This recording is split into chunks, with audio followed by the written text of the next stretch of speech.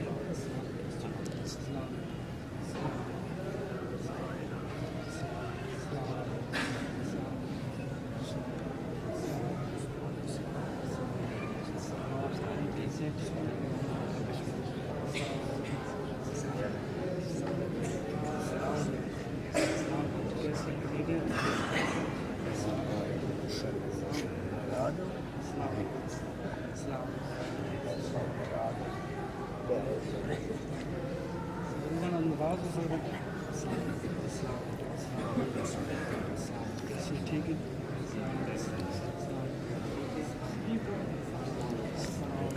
کیسے ٹھیک ہے. السلام السلام کیسے ٹھیک ہے. السلام